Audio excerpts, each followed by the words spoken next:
Assalamualaikum warahmatullahi wabarakatuh. Saya Hafiz Raffi Fahri dari kelas Biologi B. Hari ini saya akan menjelaskan tentang peran Wali Songo dalam penyebaran Islam di Indonesia.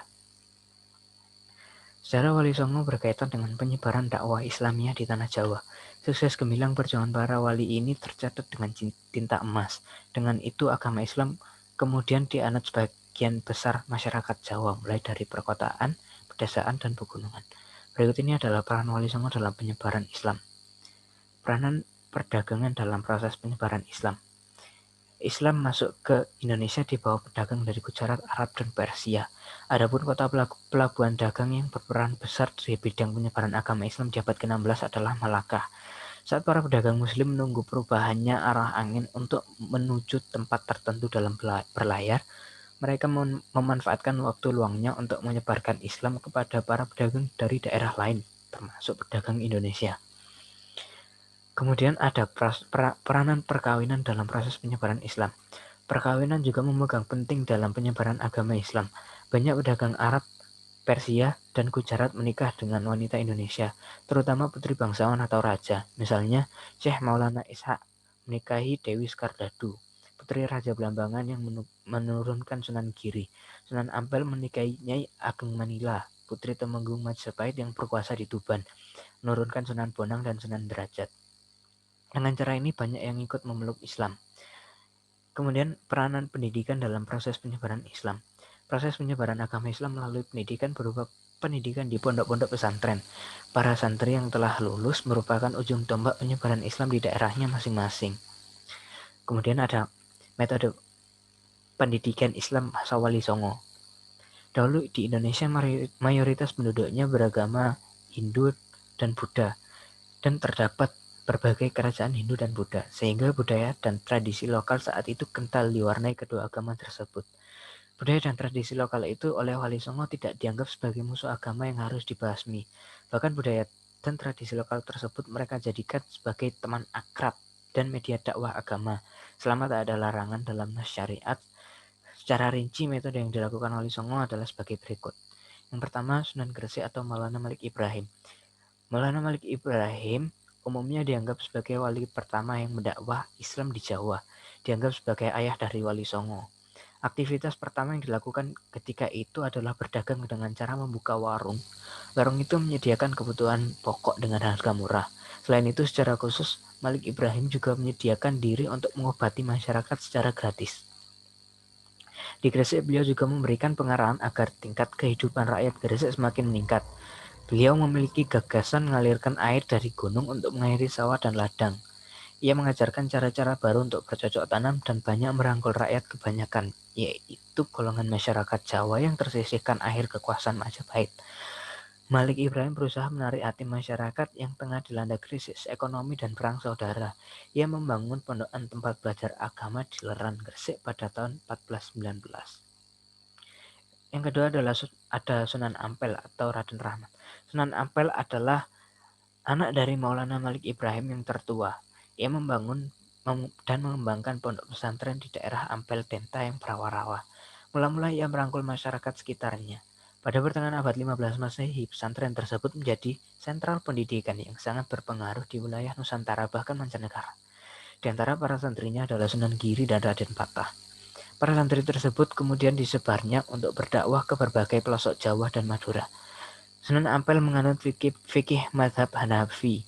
Namun pada para santrinya, beliau hanya memberikan pengajaran sederhana yang menekankan pada penanaman akidah dan ibadah.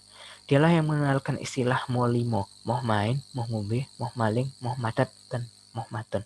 Yakni seruan untuk tidak berjudi, tidak minum minuman keras, tidak mencuri, tidak menggunakan narkotika, dan tidak berzina. Kemudian ada Sunan Bonang atau Raden Maulana Mahdum Ibrahim. Sunan Bonang belajar agama dari pesantren ayahnya di Ampel Denta. Tak seperti Sunan Giri yang lugas dalam fikih, ajaran Sunan Bonang memadukan ajaran Ahlus Sunnah bergaya tasawuf dan garis salaf ortodoks. Ia menguasai ilmu fikih, usuluddin, tasawuf, seni, sastra, dan arsitektur. Masyarakat juga mengenal Sunan Bonang sebagai seorang yang piawai mencari sumber air di tempat-tempat gersang. Ajaran Sunan Bonang berintikan pada filsafat cinta, sangat mirip dengan kecenderungan Jalaluddin Rumi. Menurut Bonang, cinta sangat mirip Menurut Bonang, cinta sama dengan iman, pengetahuan intuitif atau ma'rifat, dan kepatuhan kepada Allah Subhanahu wa taala atau hakul yakin. Ajaran tersebut disampaikannya secara populer melalui media kesenian yang disukai masyarakat. Dalam hal ini Sunan Bonang bahu-membahu dengan murid utamanya, yaitu Sunan Kalijogo. Sunan Bonang mengubah gamelan Jawa yang saat itu kental dengan estetika Hindu dengan memberi nuansa baru. Dialah yang menjadi kreator gamelan Jawa seperti sekarang dengan menambahkan instrumen bonang. Gubahannya ketika itu memiliki nuansa zikir yang mendorong kecintaan pada kehidupan transendental atau dalam alam malakut. Tembang Tombok Ati adalah salah satu karya Sunan Bonang. Dalam pentas pewayangan, Sunan Bonang adalah dalang yang piawai dalam membius penontonnya. Kegemarannya adalah mengubah lakon dan memasukkan tafsir-tafsir khas Islam. Selanjutnya ada Sunan Derajat atau Raden Qasim. Beliau menekankan kedermawanan, kerja keras, dan peningkatan kemakmuran masyarakat sebagai pengamalan dari agama Islam. Beliau mendirikan pesantren yang bertempat di Desa Derajat, Kecamatan Paciran, Lamongan.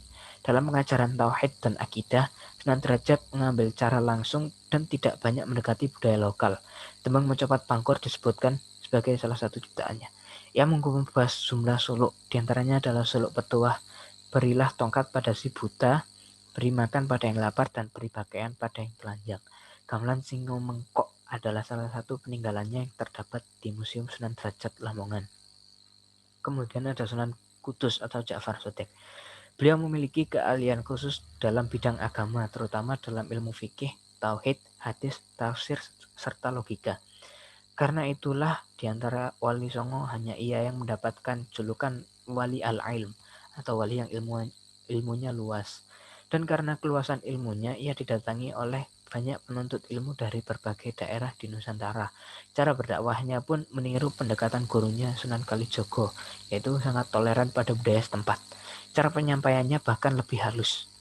Cara-cara berdakwah Sunan Kudus adalah sebagai berikut: strategi pendekatan kepada masa dengan jalan, strategi membiarkan adat istiadat yang lama yang sulit diubah, menghindarkan konfrontasi secara langsung dalam menyiarkan agama Islam, Tut Urian Dayani, dan bagian adat istiadat yang tidak sesuai dengan mudah diubah secara langsung.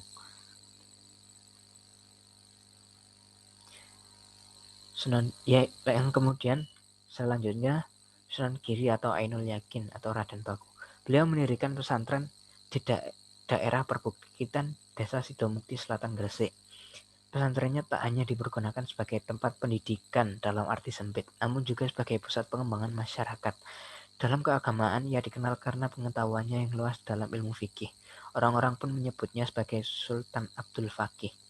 Ia juga pencipta karya seni yang luar biasa.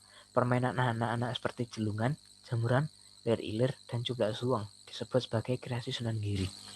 Demikian pula Gening Asmorodono dan Pucung yang bernuansa Jawa namun syarat dengan ajaran Islam. Kemudian ada Sunan Kalijogo. Dalam dakwah, ia punya pola yang sama dengan mentor sekaligus sahabat dekatnya Sunan Bonang. Ia memilih kesenian dan kebudayaan sebagai sarana untuk berdakwah penyebaran Islam, antara lain dengan wayang, sastra, dan berbagai kesenian lainnya. Pendekatan jalur kesenian dilakukan oleh para penyebar Islam seperti Wali Songo untuk menarik perhatian di kalangan mereka, sehingga dengan tanpa terasa mereka telah tertarik pada ajaran-ajaran Islam sekalipun. Karena pada awalnya mereka tertarik dikarenakan media kesenian itu. Misalnya Sunan Kalijogo adalah tokoh keseniman wayang. Ia tidak pernah meminta para penonton untuk mengikutinya mengucapkan kalimat syahadat. Sebagian wayang masih dipetik dari cerita Mahabharata dan Ramayana, tetapi di dalam cerita itu disisipkan ajaran agama dan nama-nama pahlawan Islam. Beliau sangat toleran pada budaya lokal. Ia berpendapat bahwa masyarakat akan menjauh jika diserang pendiriannya, maka mereka harus didekati secara bertahap, yaitu mengikuti sambil mempengaruhi. Sunan Kalijogo berkeyakinan jika Islam sudah dipahami, dengan sendirinya kebiasaan lama hilang. Sunan Kalijogo juga menciptakan baju takwa, perayaan sekatenan, gerbek maulud, layang Kalimosodo, lakon wayang Petruk jadi raja, lanskap pusat kota berupa keraton, alun-alun dengan 2 beringin serta masjid. Kemudian ada Sunan Muria. Gaya berdakwahnya banyak mengambil cara ayahnya, Sunan Kalijogo. Namun berbeda dengan sang ayah, Sunan Muria lebih suka tinggal di daerah sangat terpencil dan jauh dari pusat kota untuk menyebarkan agama Islam. Bergaul dengan rakyat jelata sambil mengajarkan keterampilan-keterampilan bercocok tanam, berdagang, melaut, dan laut adalah kesukaannya. Sunan Muria dikenal sebagai pribadi yang mampu memecahkan berbagai masalah, betapapun rumitnya masalah itu. Solusi pemecahannya pun selalu dapat diterima oleh semua pihak yang berseteru. Sunan Muria berdakwah dari Jepara, Tayu, Juwana hingga sekitar Kudus dan Pati. Salah satu hasil dakwahnya lewat seni adalah lagu Sinom dan Kinanti. Kemudian ada Sunan Gunung Jati atau Syarif Hidayatullah. Sunan Gunung Jati sebelum meletakkan dasar agama Islam dan bagi perdagangan orang Islam terlebih dahulu telah menunaikan rukun kelima naik haji ke Mekah sebelum tiba di kerajaan Sultan Demak sebagai haji yang soleh dan sebagai mufasir yang mengenal percaturan dunia yang mendapatkan sambutan yang hangat di kerajaan itu. Kemudian setelah itu pindah ke Banten dan ia berhasil menggantikan Bupati Pasundan di situ dan mengambil alih pemerintahan atas kota pelabuhan tersebut. Dengan awal langkah inilah ia memanfaatkan tahtanya untuk menyebarkan agama Islam, terutama mengislamkan Jawa Barat. Sekian penjelasan dari saya. Ada kurang lebihnya mohon maaf. Terima kasih. Wassalamualaikum warahmatullahi wabarakatuh.